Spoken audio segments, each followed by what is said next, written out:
Greetings! My name is Turadin, and now that I'm finally free from the eldritch contract that bound me to make two big series one after another, I can finally talk about something a bit more cutesy and standalone, like demons. Because while thinking about some topics to cover, I realized that despite spilling a lot of ink and words and many a sore throat about demons and chaos in my previous videos, I never really got into what they actually are. So let's talk about that. First of all, what even is a demon? Well, a demon, and yes, it's actually spelled like that, is probably one of the last things you'd want to find in a dark alleyway when walking home one night, which is actually quite the achievement in this setting. They are creatures of pure chaotic energy, little shards of the chaos gods themselves that are shaped and given a weird, bizarre kind of life by them. The bigger the shard, the greater and more powerful the demon, though their forms can be reshaped and promoted, or even demoted, if they impress their devilish daddy and or mommy enough. And while demons can have their own agency and identity up to a certain level, they are always limited on some level by virtue of them literally being part of their greater god.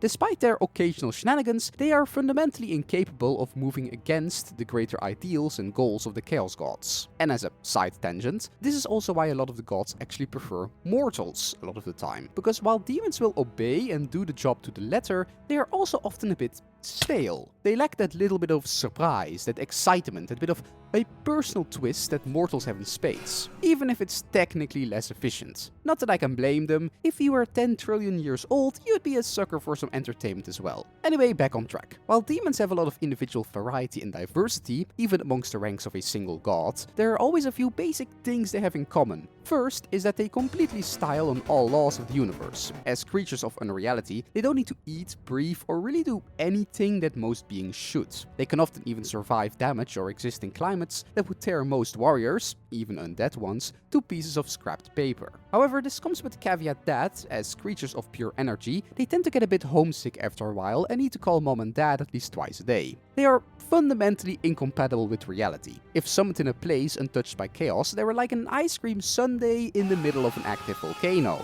So if you want your Neverborn pals to stick around, you'd better get your chaos on. How you do this depends on what deity you're trying to suck up to, but this little clause means that once they start taking significant losses, it might trigger a weird kind of chain reaction or cock-up cascade, as a wise man once put it, where dead demons equals a looser hold on reality, which equals more demons being kicked, etc, etc. The second thing about demons that they tend to stick to is that death is more of a pastime or gap filler than an actual end of all things, as it is for all us squishy mortals. When their physical form is destroyed, their unbound essence simply goes back to the realm of chaos where they are slowly reformed. And depending on how far from home they are when this happens, this can take them anywhere from years to 12 seconds. So while you might still be recovering from the worst kinds of sword cramp known to man, they'll show up all nice and refreshed with a bottle of Fanta. Good luck. Now you might be thinking, so what? Chaos can just respawn indefinitely with zero downsides? But why haven't they won the setting yet? And that's a good question in general that I ask myself daily. But know that respawning isn't a complete guarantee. A demon's essence doesn't just zap back to Daddy's crib, but actually needs to travel there, which opens them up to all sorts of mischievous beings who might seek to consume, use, or just snuff out their existence. Not to mention that Daddy Dearest might be a bit displeased and decide to just scrap and recycle you for bits, instead of giving you the 6th respawn that day. Or throw you in a pit of spikes and toxic spiders for a few weeks as punishment for being such a dullard. Which one imagines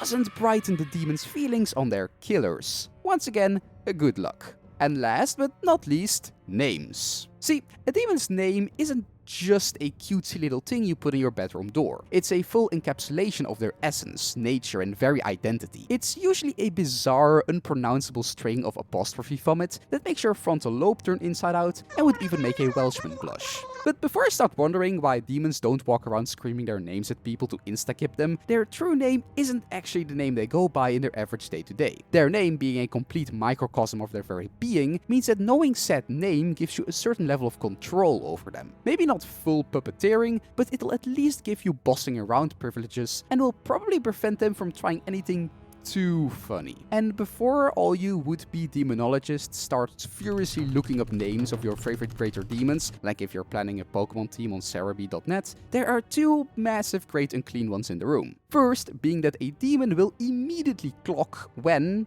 where, and who just learned her true name and will most certainly be either calling in favors or taking action themselves to cover it up. Knowing some demon's big secret name won't do you much good if a bloodthirster just cut your jaw off and stuff the hilt of their axe down your throat. Second, and perhaps more importantly, the Chaos Gods really don't like it if someone's playing with their toys. It's basically a guaranteed way of flying to the top of their personal shit lists, and that's just about the last place you'd ever want to be. No matter how tough you think you are, 10,000 years in the chamber of urethra leeches is a lot tougher. Now, to round it off for the day, let's break down a few of Demon's general categories and what forms they might take. At the bottom of the poll, we have demonic beasts, that are exactly what they sound like. These are barely sentient creatures who are often relegated to anything ranging from large and bitey pets to beasts of war and even as mounts for the particularly snazzy demons or chaos lords. Examples are rotflies or fleshhounds. A step up, we have the humble working class lesser demon. These are your regular, in massive quotation marks, foot soldiers of chaos. While they might have their own identity and drive to do their god's bidding, they often behave more like one giant swarm as opposed to individual creatures. Still more than capable of cutting you to pieces and making coq au vin out of your insides though. Examples? The regular old plague bearers, demonettes, horrors, and bloodletters. Up next are the Greater Demons, the greatest and angriest shards of the Chaos Gods who serve as their main generals and doomsday bringers. It might not feel as such when you shoot them to pieces turn 2 in the tabletop, but in lore just one of these can probably either bring a country to ruin